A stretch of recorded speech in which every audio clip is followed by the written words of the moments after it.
Well, good evening, everyone. Michael Soothing here. I thought this evening we would talk about gossip. No, not gossip. Advice columns from the paper. I have a couple of them. The most current one, and then one from about a week ago. Look here. The indigenous language of love. Was that my computer making that huge noise? I hope it's not going to do that the whole time. Anyway, I'm not going to make any jokes about love amongst the Pacific Islanders because I'm married to one. So I can't do that, or I'll be in big trouble. So instead, let's look at the advice column. No, not advice. I keep messing that up. Let's look at the Dear Abby advice column. All right? This one's called, oh wait, first I gotta show you. Alec Baldwin taking an anger class in parking dispute plea deal. See there? He attacked somebody over a parking place, and I think he had to pay them some money. He's got a little anger management problem. Baldwin was accused of striking another driver in the face during a dispute last fall outside his New York City home. He pleaded guilty to harassment and will have his case record sealed once he completes a one-day anger management class. Always manage your anger, I always say. On to Dear Abby. Shy guy overcoming addiction flounders in the dating pool. That's going to make a lot of racket on the microphone. Can you see it? I hope they don't mean that there's the fish called flounders in the pool, dating or otherwise, because you don't want to have your swimming pool infested with flounders. Dear Abby, I am a 28-year-old male who has never had a girlfriend or a meaningful relationship. I am well educated. I graduated the 8th grade. Oh wait, it doesn't say that. I have a good sense of humor, but I get shy and nervous around the opposite sex. Compounding that, I seem to have a serious resting face.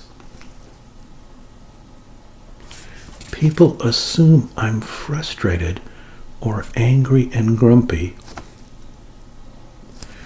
when it's just my normal expression.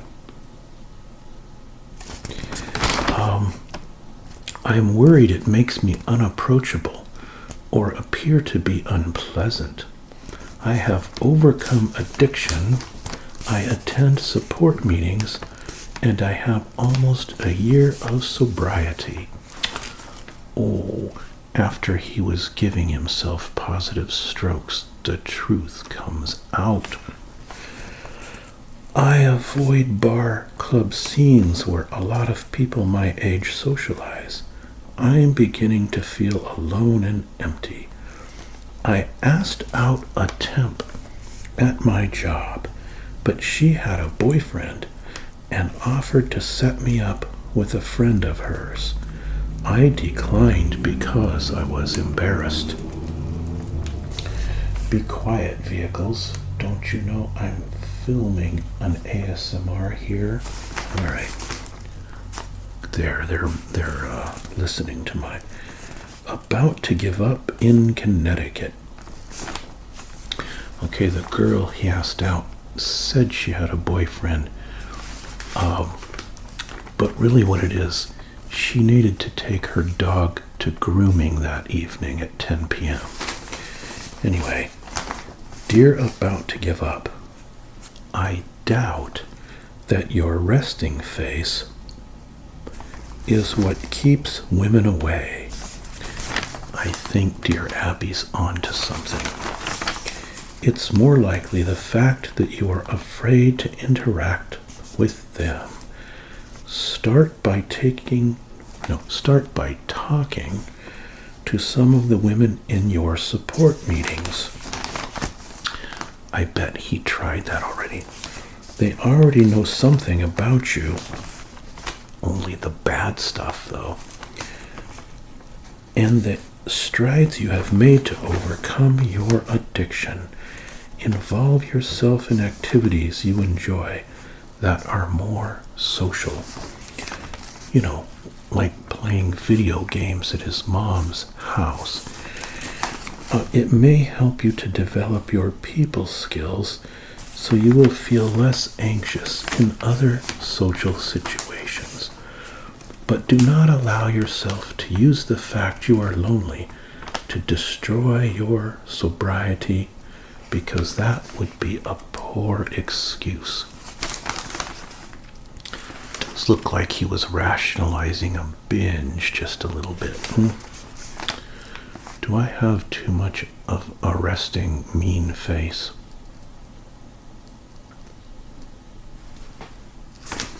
Anyway, that's what he claimed is his problem. Dear Abby, I hate eating with my spouse because his table manners are awful. Uh-oh. He sits with both elbows on the table. Didn't he watch Downton Abbey and see proper etiquette for eating, you know, where they hold their arms to their sides and daintily pick up small bites, you know, what they look like they're frozen into rigidity, like rigor mortis, right? He sits with both elbows on the table, leans close to his dinner plate, maybe like a dog, you know, lapping up its food. Were you born in a barn, some mothers say to their kids. And he uses his fingers to push his food onto his fork. He mashes everything on his plate together before he starts eating. I'm even starting to get disgusted. He smashes crackers in his soup. Okay, look, give the guy a break. Who doesn't,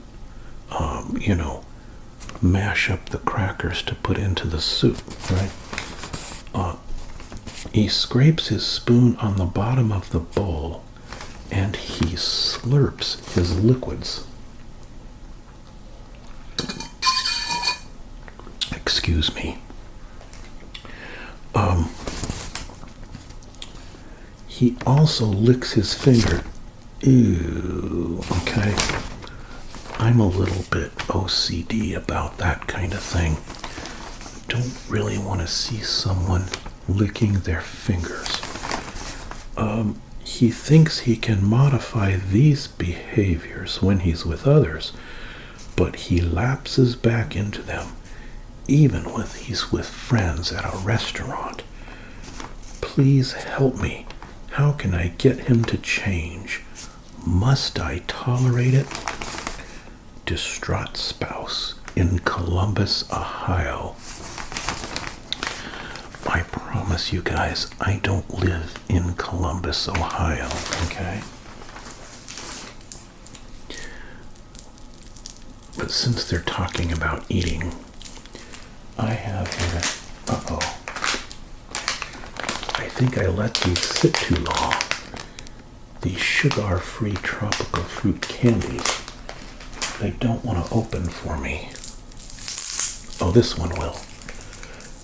I have to move it far from the microphone, or it will be far too noisy. Nice color, though. Looks like the carnelian agates we've been finding on the beach lately after the big storms.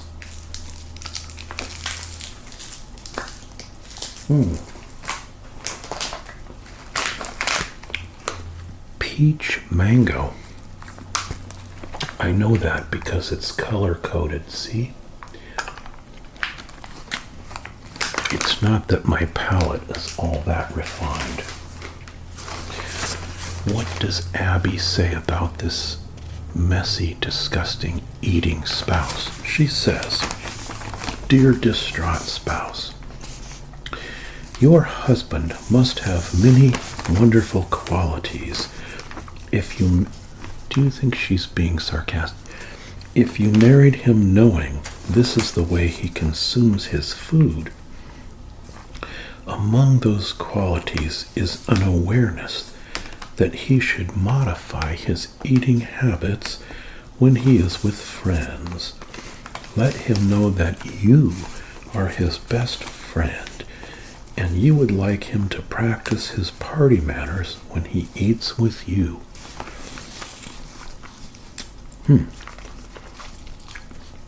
If he's reluctant, point out that he lapses when he's socializing with others, and it isn't pretty. It might motivate him to try harder.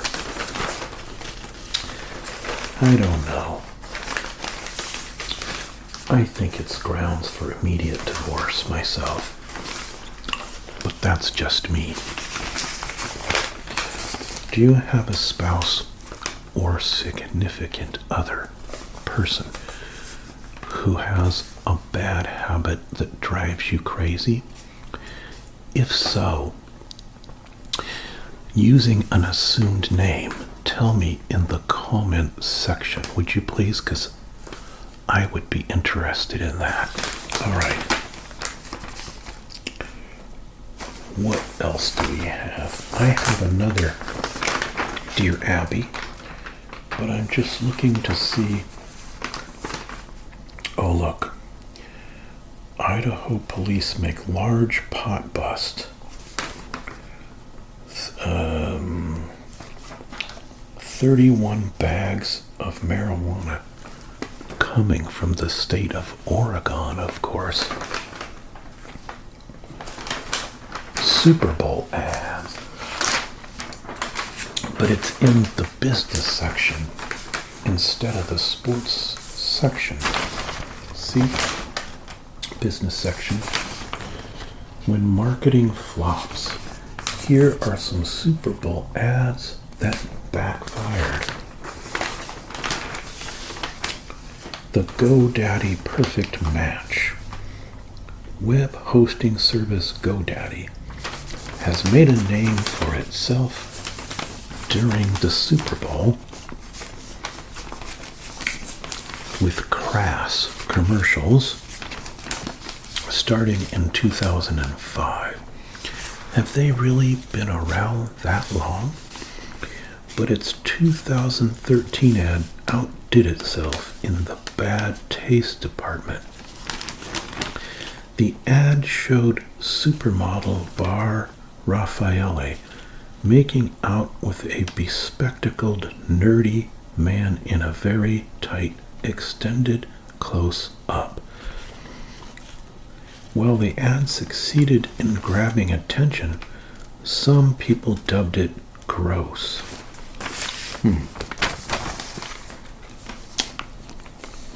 There's a shot from the ad. Maybe that reminds me of a 90 Day Fiancé. Who is the couple? She's from Brazil, and he's the nerd in Las Vegas who lives with his mother. Kind of reminds me of that. All right. Next, Dear Abby. In today's entertainment section, the last one I read you was from a previous paper. So now we're up to date. Are you going to watch the Super Bowl tomorrow, folks? Even if you don't care about LA or New England. I'm going to watch. I'm rooting for Tom Brady because I have to root for the old guy since he'll set several records if he wins. Hopefully they'll have fully inflated footballs in this particular Super Bowl, right? Where's the Dear Abby? If there is one in today's paper. I see Dr. Oh, here it is. Here is the day of the Dear Abby. Oh, they have another article about the new Super Bowl ads. Do you know that a new Super Bowl ad can cost $30 million? Wow. One of PepsiCo's 2019 I told you outside vehicles to be quiet. I might have to edit that out if it's too loud. If so, I'll tell you. Alright. Except I always forget to go back and edit. Rapper Cardi B. This shows how out of touch I am with pop culture. I don't have the slightest idea who rapper Cardi B is. But see, I'm a music lover, so maybe that's why. Okay. There's a few hip-hop tunes I like over the years. Riding Dirty. Do not slurp your water. Uh-oh. I whispered. Okay. Dear Abby. Wife resents being benched in favor of her brother-in-law. My husband and I have been married for 12 years. Things are generally good, but we keep having the same old argument related to his little brother. They have a close relationship, but I often feel like I'm playing second fiddle to my brother-in-law. If I ask my husband to go out and do something on the weekend, he'll make excuses and say he doesn't feel like it. Maybe because she's asking him to go window shopping, right? But just minutes later, if his brother makes the same suggestion, women shopping for women's clothes, he's getting up and ready to go immediately. Sometimes I end up along for the ride, probably in the back seat, right? Which lessens the sting a little bit, but usually I'm left alone. It wouldn't be so bad if not for the fact that I don't have family close by. I'm the agency lead where I work, so having work friends is not an option. This leaves my husband as the only person I can spend time with. Uh-oh. I foresee a little too much dependency going on here. I have tried explaining this to him, but when I try, he overreacts and claims I don't want him to spend any time with his brother, which is not what I'm saying. What I'm basically saying is, spend 10 minutes a week with your brother and 24 hours a day focused on me. Okay? I'm just putting words in her mouth just a little bit. All right. I'm sympathetic to both of them. I don't want to assume anything. He can't bring himself to say no to his brother. Is there any way I address this? Or do I just deal with the sting and let it go? Competing for attention. Dear competing, if you and your husband have not blocked out some time each week to spend together, like a date night, then you should. While I don't think it's healthy for you to be entirely dependent on him for social contact, I do think you should be higher on his list of priorities than his brother. Because you have already discussed this and gotten nowhere, please consider finding some other social outlets so you are not so isolated. But don't go on any of the dating websites just yet. Oh wait, she didn't put that part in. Next up, last but not least,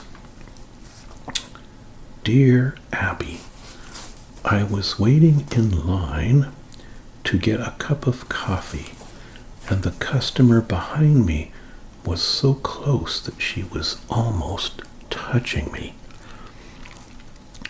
Then she coughed without covering her mouth. Ew. The only thing worse than that is a sneeze from behind, right? I stepped away, but she closed in on me and coughed again without covering. Wow, that's like a dual offender. I turned and I politely asked her to step back and cover her mouth the next time she coughed. But she said she had an allergy and not a cold.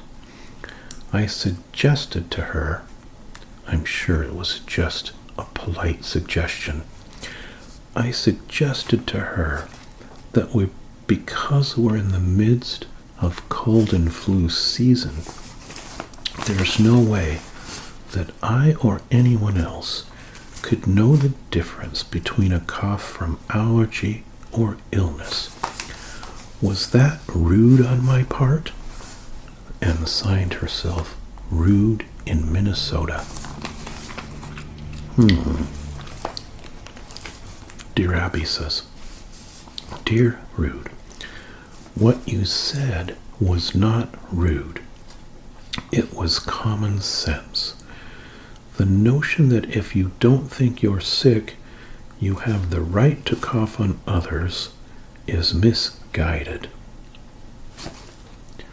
That's all dear Abby said about that? I'm so unsatisfied with that reply. I would have preferred something like, Dear Rude, next time someone coughs or sneezes on the back of your neck, turn around and backhand them as hard as you can and ask them whether they like having their personal space invaded. All right, something like that, you know. Are you a germaphobe? Because I must admit that I am. I think when I read the science on sneezing, the germs can blast across the room in a matter of 1 or 2 seconds in micro droplets. Oh, I'm not going to go into the gory details because this is ASMR. and I'm supposed to be relaxing you. I'm very relaxed and a little bit sleepy this evening. I just got back from playing in the local poker tournament where I lost badly.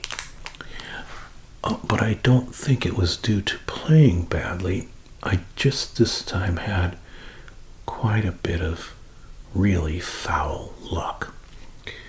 When my opponents had the worst hand and I got large pots against them and they made a miracle on the river, which is the final card out of the 7 you can use, okay? For example, I came in with an ace king of diamonds, and a player with a small stack had an ace 10 offsuit.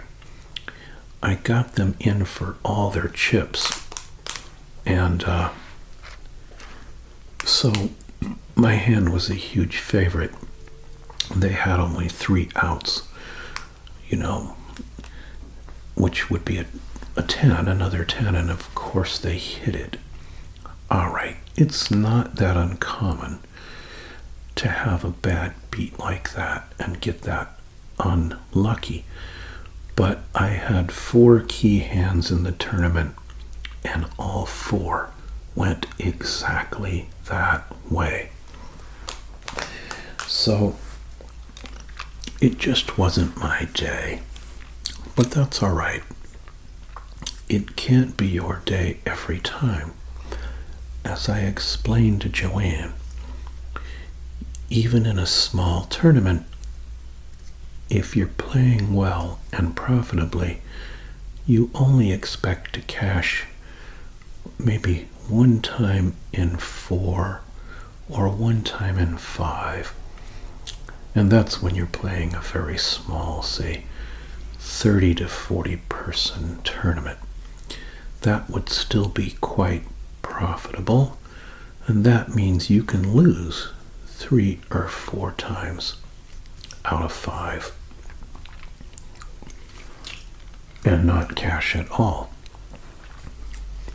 Sometimes I stay and play the cash game. Last night I did that, and I made some money there.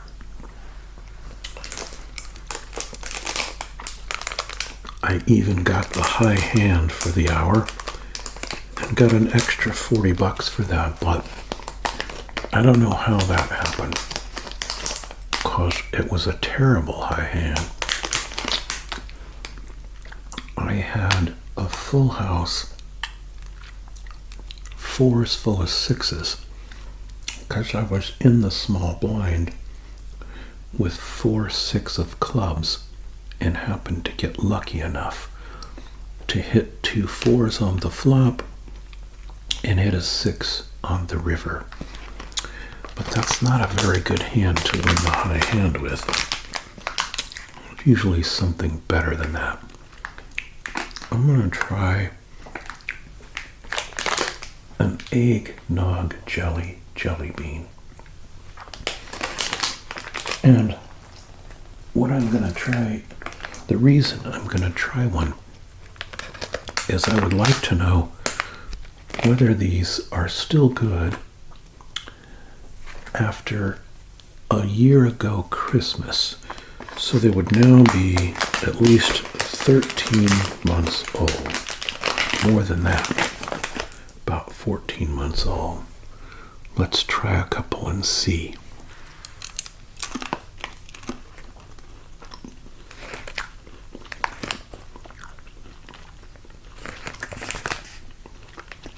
Eggnog. I gotta tell you honestly, they're quite good. That's the sum total of the ration I'm allowed of sugar. They're quite good, and there is no discernible difference between when they were freshly opened and now 14 months later. So if you want to put aside some energy stuff for emergencies, I guess jelly beans might be one way to go. They're not stale or hard, they're still just as soft. Look, I'm using filtered water now most of the time. Even when I have the Dasani bottle, it's usually filtered water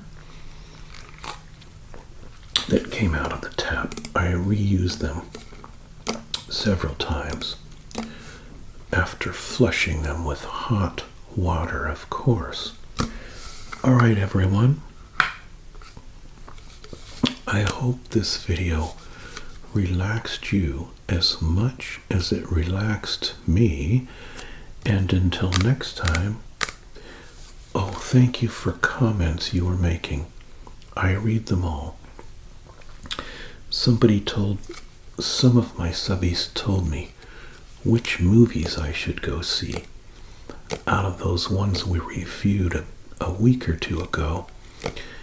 And so I will check those out and maybe report back in the future. Also, my update on the last video, the Steve Avery case, Making a Murderer on Netflix. I'm about a third of the way through the several thousand pages of trial transcripts, and I can say with authority at this point that I'm 98% sure that Steve Avery committed this crime with or without help from his nephew Brandon. However, there's a 2% chance, make that a 2.15% chance that it wasn't him, and in which case it would have been Bobby Dassey, most likely. All right, so I'll give you a follow-up on that and the reasons why I say this.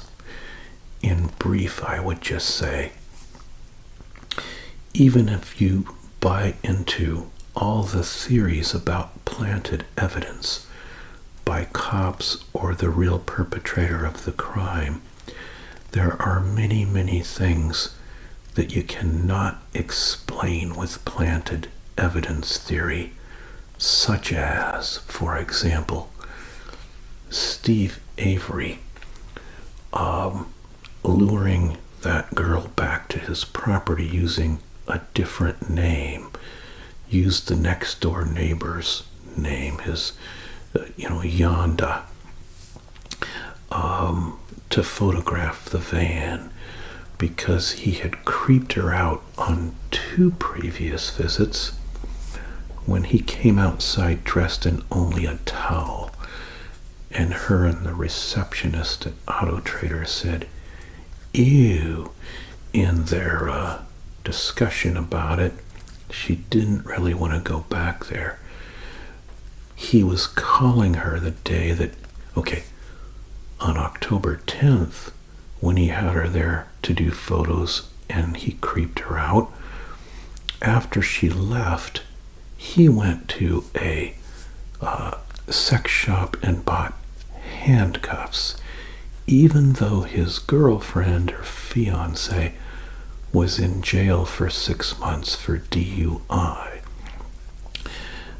That by itself doesn't say a lot, but then on October 31st, when he lured her back using a false name, he was calling her during the day using *67 first, so she wouldn't be able to see it was him.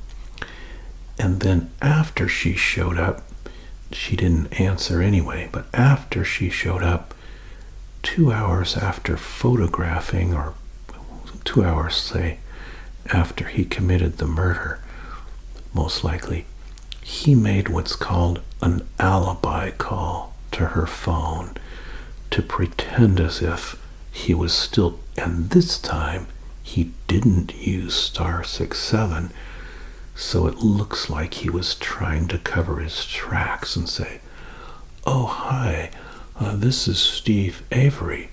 I'm wondering if you can come take another photo of a car." This is in the evening when she would have been already long gone. So that's suspicious. There are many, many things like that that indicate his guilt that you could never explain with a planted evidence theory.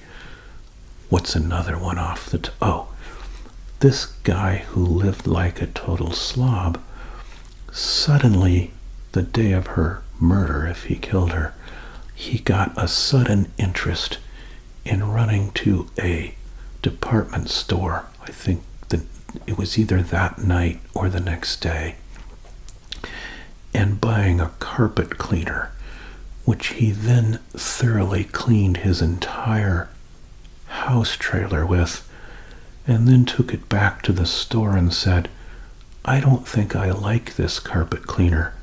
I want my money back," right? You wouldn't want a carpet cleaner around that had evidence in it, trace evidence, right? So that can't be explained on planted evidence theory. And his history of abuse of his children, from whom he was banned from contact. They never go see him, by the way, in jail. They despise him. His ex-wife, his history of doing weird, perverse things and getting in trouble for it, statutory rape of a cousin, an underage cousin, etc., after he got out of jail the first time, etc., etc., etc. It all adds up to a very strong circumstantial case, even if you throw away all of the evidence, the very strong evidence that you could say maybe that was planted somehow. But some of that planted evidence theory doesn't work well either. For example, on the Netflix documentary, they tried to make a big deal out of the fact that when his new attorney, Catherine Zellner, got access to the Steve Avery evidence tube of blood, there was a hole in the top of the rubber stopper, right? And their inference, their very strong inference was, oh, look, someone must have put a hypodermic syringe in there, drawn out some of Steve Avery's blood, and then planted it in Teresa Halbach's car.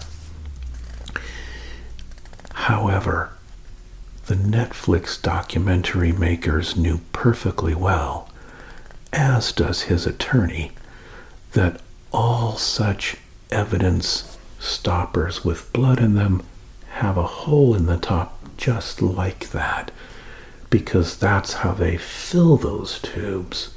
They don't take the top off. They draw blood out of the person and they inject it into the stopper with a hypodermic syringe. So the documentary producers were intentionally trying to mislead us on that point and many, many other points, which makes me lose faith in their perspective. If you catch someone in an obvious intended lie one time, what would lead you to believe they're telling you the truth other times, right? So that's why I like to drill down deep and look through all the evidence myself, so I'm going through the whole trial transcript because I'm always fascinated by legal cases, as those of you who've been with me for a long time under my other name already know. Mikey Kung Pao, when I did the Jodi Arias case. All right, take care, everyone. Don't ASMR and drive. I hope you're asleep by now or relaxed. And if you like this video, please give it a thumbs up and subscribe. I am reading all your comments and suggestions. Someone suggested I do more true crime stories, and I will, over time, do that very thing.